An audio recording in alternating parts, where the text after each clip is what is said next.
이렇게 무서울 정도로 삽목이 잘 되는 경우는 다들 아시다시피 공식이 있죠. 하지만 이걸 지키지 않는 분들이 계셔서 이것부터 말씀드릴게요. 저는 삽목을 우리가 먹는 요리에 비유하고 싶습니다. 보기 좋은 요리가 맛있다고 하잖아요. 일단 재료가 좋아야 합니다. 아무 가지나 자르지 마시고요. 되도록 목질화가 덜 된, 그러면서도 건강해 보이는 가지가 좋습니다. 아무래도 목질화가 없어야 성장이 활발하고요. 건강한 만큼 뿌리 내림도 수월하겠죠. 다음은 재료 손질을 잘 해줘야 합니다. 너무 크면 먹기도 불편하겠죠. 적당한 길이로 삽수를 잘라주시고요. 무엇보다 잎의 개수가 적은 게 삽목 성공에 유리합니다. 잎이 많으면 증산작용이라든지 다른 여러 가지 할 일들이 많아지거든요. 반드시 몇 장만 남기고 잎을 떼어주시고, 잎이 크거나 몇 장 없다면 잎 자체를 잘라주셔도 좋습니다. 그리고 나서 아래쪽을 비스듬하게 잘라주면 준비 끝이에요. 꽃 손질과 마찬가지로 이렇게 해줘야만 물을 잘 빨아들입니다. 물꽂이는 뭐 별거 없죠. 그냥 이렇게 물에 꽂아주면 되는데요. 이때 주의하실 점, 무조건 식물 관리는 자연과 비슷한 게 좋습니다. 땅 속이 막 밝진 않겠죠. 물이 있는 곳은 어둡게 해주시는 게 무조건 좋습니다. 매직으로 칠하셔도 좋고요. 빛을 막아주는 통을 사용하셔도 좋고, 이건 여러분들 자유롭게 해주시면 됩니다. 물은 관찰을 하시다가 더러울 때 갈아주시면 되는데요. 저 같은 경우는 그게 한 일주일 정도였던 것 같아요. 제가 요즘 가장 많이 사용하는 방법은 이겁니다. 효율성이 가장 좋거든요. 그건 바로 마사토를 이용하는 건데요. 왜 좋은지는 바로 보여드릴게요. 좀 더 깨끗한 세척 마사토를 사용하는 게 좋습니다. 화기에 마사토를 담아주고 물꽂이와 마찬가지로 꽂아주면 끝인데요. 이때는 아무래도 단면이 손상되지 않게 구멍을 미리 만들어서 심어주는 게 좋겠죠. 우선 마사토를 사용하면 식물이 흔들림이 없는 것도 장점이 있지만, 무엇보다 뿌리를 잘 성장시킬 수 있습니다. 가끔 물꽂이 하다 보면 물과 같이 오염되거나 세균에 의해서 뿌리가 물러지고 썩는 경우도 있었거든요. 그렇다고 뿌리가 잘 안 나오는 것도 아닙니다. 오히려 상토에 심었을 때보다도 뿌리는 잘 나와줬고요. 마사토에 양분이 따로 없는 점도 도움이 되었습니다. 여러분 아시는지 모르겠지만 절대 양분이 많다고 좋은 게 아닙니다. 저도 해봤지만 오히려 물러지거나 해만 되고요. 심지어 식물을 위한다고 삽목할 때 막 영양제까지 주시는 분들도 봤는데요. 절대 금물이고, 마사가 없다면 차라리 그냥 상토를 쓰시는 게 오히려 좋습니다. 삽목 직후에는 따로 뿌리가 없기 때문에 식물로 하여금 일을 하게 만드는 건 좋지 않은데요. 그래서 광합성이나 증산작용을 하지 못하도록, 되도록이면 빛이 없는 그런 밝은 음지에 두시는 게 좋습니다. 다만 통풍은 기본이고요. 뭐든지 서서히, 기억하시죠? 약 한 달 정도는 관찰하시면서 천천히 빛을 보여주시면 됩니다. 물은 어떻게 하냐고요? 우리가 마사토를 사용했잖아요. 마사토는 물이 마른 게 보이기 때문에 눈으로 확인하고 물 주셔도 좋고요. 아니면 저면관수 화분처럼 화분 받침에 물을 부어서 사용하시는 것도 너무 좋은 선택입니다. 삽목은 분갈이처럼 봄, 가을에 많이 해라, 그런 말이 있죠. 네, 어느 정도는 맞는 말이지만 한 가지 생각하실 게 있어요. 무조건 그런 건 아닙니다. 뿌리가 잘 내려오려면 절대 과한 건 좋지 않거든요. 너무 건조하다거나 너무 덥거나 춥거나 빛이 너무 강하다거나 이러면 삽목 성공률이 낮아질 수밖에 없습니다. 물론 계절의 영향도 있겠지만 그보다도 이런 식물의 주변 환경을 고려하고 맞춰주는 건 어떨까요? 잎에 대한 이야기도 잠깐 해볼까요? 잎도 뿌리와 아주 큰 연관이 있습니다. 우리는 잎만 보고도 이 식물의 뿌리가 어떤 형태인지 곧바로 알 수가 있는데요. 지난번에도 말씀을 드렸지만 쌍떡잎 식물과 외떡잎 식물 얘기입니다. 아마 초등학교 때 다 배우셨을 거예요. 쌍떡잎 식물은 그물맥을 가지고 있고, 외떡잎 식물은 나란히 맥을 가지고 있다. 기억나시죠? 이런 걸 잎맥이라고 하는데요. 이런 잎맥만 보고도 그물맥은 원뿌리와 잔뿌리가 함께 있는 고든 뿌리, 나란히 맥 식물은 그와 다르게 수연 뿌리를 가지고 있습니다. 여기서 정말 중요한 한 가지를 말씀드리고 싶은데요. 과거 영상에서 어떻게 하면 줄기를 더 두껍게 키울 수 있을까, 이런 내용을 말씀드린 적이 있었습니다. 당시 많은 분들께서 질문을 주셨던 내용인데요. 그때도 말씀드렸던 게 바로 줄기의 형성층 여부였습니다. 즉, 이 형성층이 있어야만 내 식물을 굵고 두껍게 키울 수 있고, 만일 형성층이 없다면 아무리 내가 노력을 해도 줄기의 부피 성장을 만들어 만들어낼 수 없다, 이런 말씀을 드렸었어요. 그렇다면 고든 뿌리와 그물맥을 가지고 있는 쌍떡잎 식물과 수연 뿌리와 나란히 맥을 가지고 있는 외떡잎 식물 중에서 어떤 식물에 형성층이 있을까요? 아니면 혹시 두 식물 모두 형성층을 가지고 있을까요? 정답은 바로 전자, 쌍떡잎 식물에만 형성층이 존재합니다. 따라서 내가 지금 키우고 있는 식물이 외떡잎 식물이라면 절대로 줄기를 두껍게 성장시킬 수는 없는 것이죠. 그래서 가지치기 영상에서도 이 형성층 이야기를 드리면서 이렇게 하면 좀 더 풍성하게 잎을 자라게 할 수 있다, 뭐 이런 여러 가지 말씀을 드렸었습니다. 이 내용은 지난 영상을 참고해 주시고요. 그럼 대체 네가 앞에서 말한 내 식물이 물을 좋아하는지 아닌지 어떻게 알 수 있냐? 여기까지 내용을 따라오신 분들이라면 이제는 제가 말씀을 드려도 좋을 것 같습니다. 여러분, 요즘 분갈이 많이 하시죠? 분갈이 하실 때 당연히 뿌리가 상하지 않게 조심하셔야 하는데요. 이제부터는 거기에 더불어 내 식물의 뿌리를 좀 더 자세히 봐주셔야 합니다. 혹시 다육식물 분갈이 해보셨나요? 그때 다육식물의 뿌리가 어땠나요? 아마 생각보다 많이 작았을 겁니다. 다육식물은 다른 식물에 비해 물을 적게 요구하기 때문에 양분을 흡수하는 뿌리가 굳이 커다랄 필요는 없는 것이죠. 식물의 크기에 따라서 뿌리의 크기가 비례하는 건 절대 아닙니다. 물이 많이 필요하다면 아무리 식물 크기가 작아도 뿌리를 보면 생각보다 커서 놀라셨을 거예요. 이제는 아셨죠? 내 식물이 물을 많이 필요로 하는지 아닌지 1초 만에 아는 방법, 바로 이렇게 뿌리만 보셔도 알 수가 있습니다.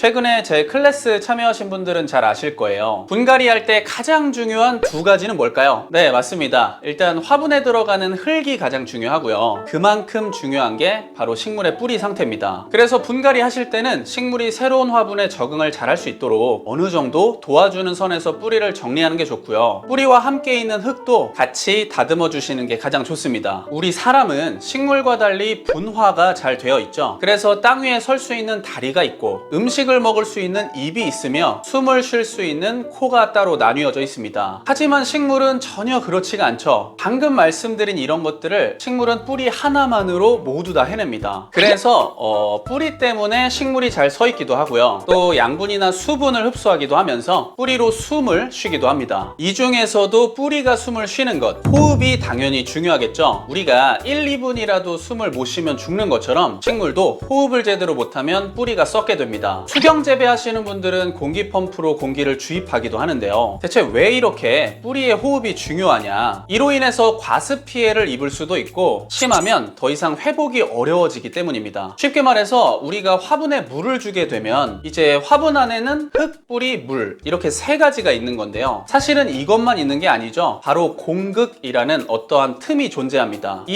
공극이라는 말 자체가 틈을 의미하기 때문에 토양, 뿌리, 수분, 이것도 물론 식물에게 중요하지만 뿌리가 숨을 쉴 수 있는 틈도 반드시 필요한 것이죠. 만일 공극이 확보가 안 돼서 사라지거나 부족하다면 식물이 있는 해당 화분의 환경은 그리 좋은 환경이라고 말할 수는 없겠습니다. 물론 호흡이 너무 증가하게 되면 양분의 소모가 커지거나 꽃이 금방 시드는 등 노화가 빨라질 수는 있지만 적당한 호흡은 식물의 생존에 있어서 필수겠죠. 지금까지는 뿌리의 호흡에 대해 말씀을 드렸고요. 이제부터가 오늘 영상의 핵심입니다.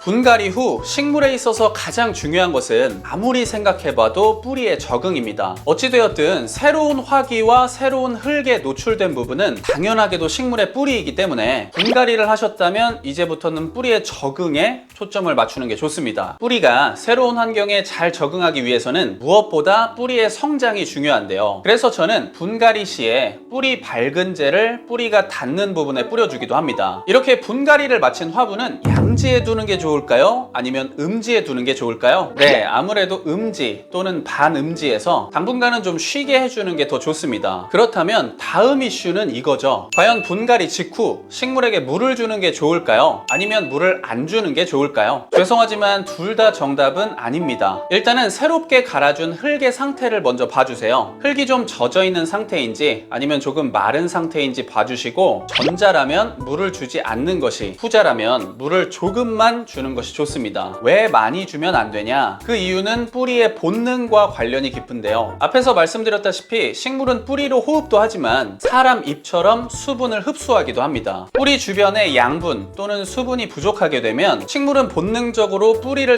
성장시키면서 그것들을 찾게 되는데요. 야생에 있는 작은 식물들의 뿌리가 길고 큰 이유가 바로 이러한 사실에 근거가 됩니다. 따라서 내 식물을 분갈이 해주고 나면 뿌리가 새로운 화분 안에 잘 성장해서 빠르게 적응시키는 것이 가장 중요한데요. 분갈이 직후에 물을 너무 많이 주게 되면 식물의 뿌리는 크게 성장을 하지 않게 되고, 그럼 새로운 화분에서의 적응은 좀 더 어려워지게 됩니다. 빛은 식물, 특히 식물의 개화에 많은 영향을 끼칩니다. 여러분들은 진달래와 채송화를 알고 계시죠? 진달래는 밝은 양지에서 보셨나요? 채송화는 어두운 음지에서 많이 보셨나요? 아마 곰곰이 생각해보면 그 반대였을 가능성이 큽니다. 이처럼 식물도 스스로 선호하는 환경이 분명 존재하고, 그런 선호하는 환경이 갖춰져야만 몽우리를 맺고 개화를 하게 되는 것이죠. 혹시 여러분들은 이런 생각 해보셨나요? 아니, 대체 식물은 어떻게 계절을 알고 봄이 되면 꽃을 피우고 겨울이 되면 성장을 멈출까? 아마 이런 의문을 한 번쯤은 가져보셨을 겁니다. 물론 다른 여러 가지 환경들도 식물에 영향을 주겠지만, 식물이 계절을 파악하는 데 가장 중요한 것은 역시 빛인데요. 특히 일장이라고 하는 낮의 길이가 식물에게 너무나 중요합니다. 심지어 이것을 가지고 식물의 개화 시기를 조절하기도 하는데요. 예를 들어 겨울에 꽃을 피우는 식물이 있다면 낮의 길이, 즉 일조량이 줄어들면서 개화를 하게 될 텐데요. 농장에서 해당 식물의 개화를 늦추고 싶다면 인공적인 빛을 더 오래 보여주게 됩니다. 그럼 식물 입장에서는 아직 겨울이 아니구나, 이렇게 판단하고 개화를 하지 않게 되는 것이죠. 그렇다면 온도는 어떨까요? 온도 또한 식물의 개화에 영향을 미칠 수 있는데요. 아무래도 대부분의 개화는 온도가 올라가면서 시작이 됩니다. 온도가 점점 올라가면 지난 시간에 말씀드린 식물의 호흡이 증가하게 되고, 더불어 노화가 빨라지면서 개화 시기도 앞당겨집니다. 저희 스튜디오에서는 절화 냉장고를 사용하고 있는데요. 그 이유가 뭘까요? 냉장고를 통해 온도를 낮추게 되고 식물의 호흡을 감소시키면서 노화, 즉 꽃이 시들어가는 것을 예방하기 위함입니다.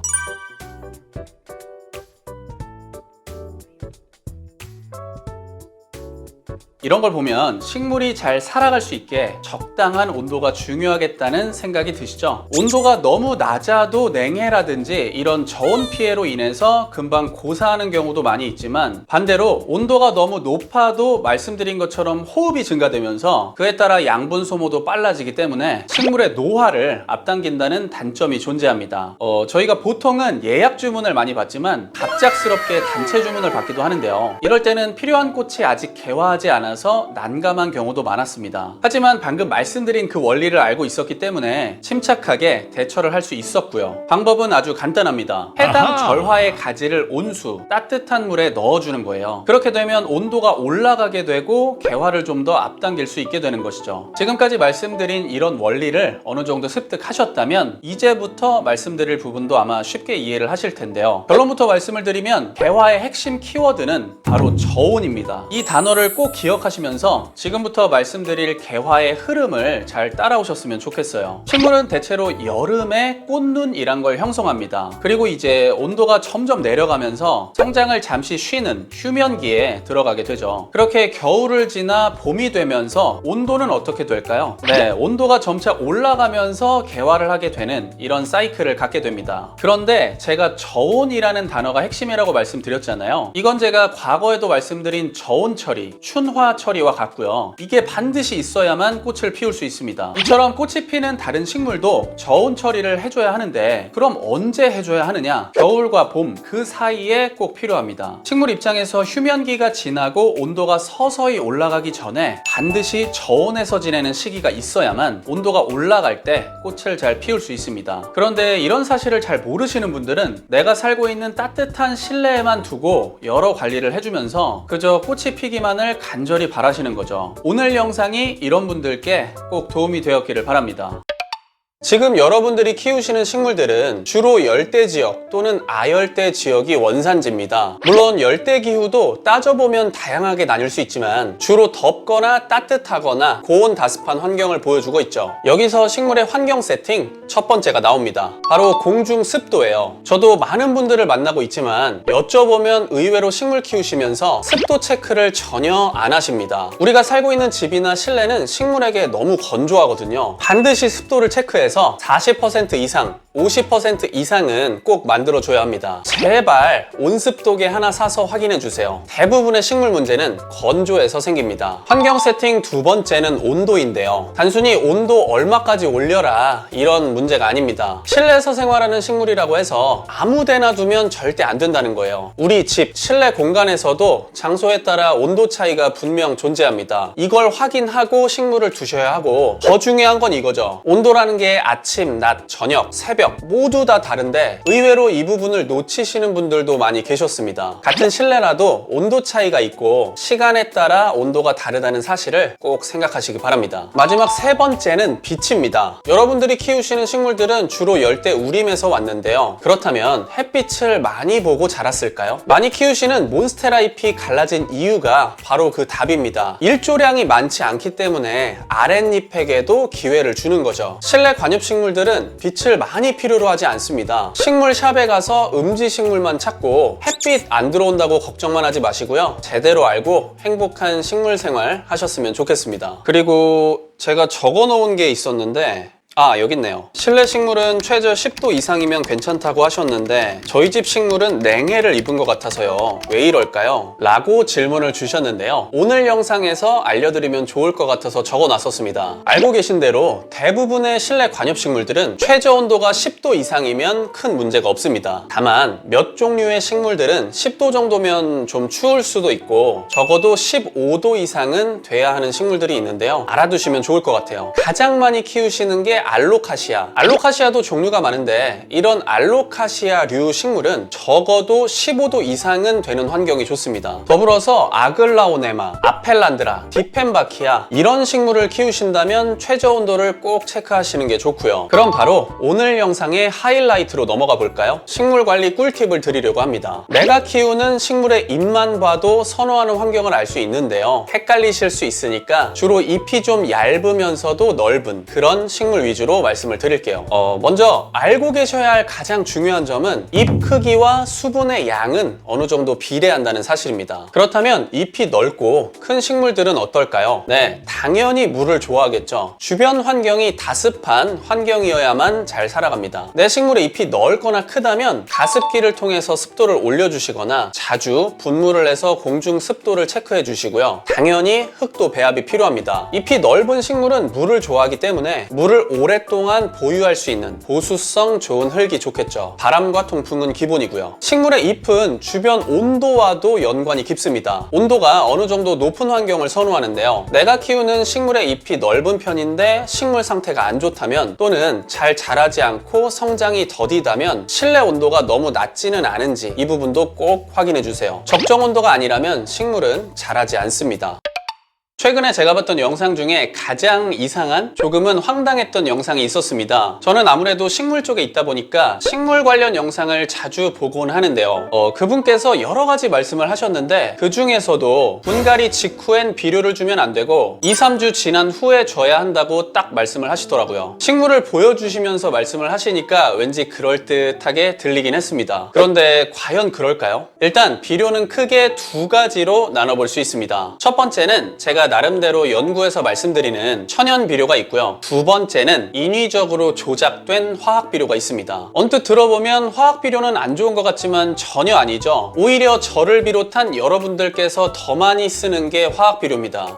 NPK라든지 흔히 말하는 고체 비료 또는 액체 비료가 그것이죠. 이런 화학 비료는 속효성 비료라고도 하는데 단시간에 흡수되면서 그 효과가 아주 빠르게 나타나기 때문입니다. 따라서 반드시 주의를 하셔야 돼요. 주의사항을 꼭 지켜서 시비를 해야 하고 절대로 과하게 사용하면 안 됩니다. 그럼 천연 비료는 장점만 있을까요? 그렇지 않습니다. 천연 비료도 화학 비료처럼 장단점이 있는데요. 먼저 발효나 숙성 기간을 거치니까 시비를 했을 때 내 식물에 해가 되지 않는다는 장점이 있습니다. 또한 완효성 비료라고 해서 천천히 안정적으로 흡수되기도 하죠. 하지만 방금 말씀드렸다시피 어느 정도 숙성되는 시간이 필요할 수 있고, 또 좋지 않은 냄새가 날 수도 있고 벌레도 생길 생길 수 있습니다. 결론적으로 화학 비료든 천연 비료든 모두 다 장단점이 있고 12시기와 주의사항이 존재하는데요. 몇 가지만 잘 지켜주시면 내 식물에 무조건 도움이 되는 게 비료입니다. 앞에서 말씀드린 분갈이 후에 비료 주는 시기도 함께 말씀을 드릴게요. 식물 입장에서 휴면기라고 하죠. 바로 겨울철에는 비료를 주지 않는 것이 원칙입니다. 휴면이라는 말처럼 성장을 멈추고 쉬는 시기에 비료를 주는 건 좋지 않겠죠. 다만 꽃이 피는 식물은 개화 전이나 개화 후에 비료를 주는 게 도움이 될 수 있는데요. 이때도 물론 겨울철에는 주지 않는 것이 좋습니다. 자, 지금부터 말씀드리는 내용은 앞서 말씀드린 영상 속 그분을 비롯해서 분갈이 후에 비료를 줘야 하는지 말아야 하는지 궁금해하시는 많은 분들께 드리는 내용입니다. 분갈이는 보통 봄이나 가을에 많이 하죠. 그 중에서도 저는 봄을 추천드렸었는데요. 비료를 주는 시기도 마찬가지입니다. 봄이나 가을, 즉 식물이 성장하는 시기에 주면 좋은데 잠깐만 생각해 볼게요.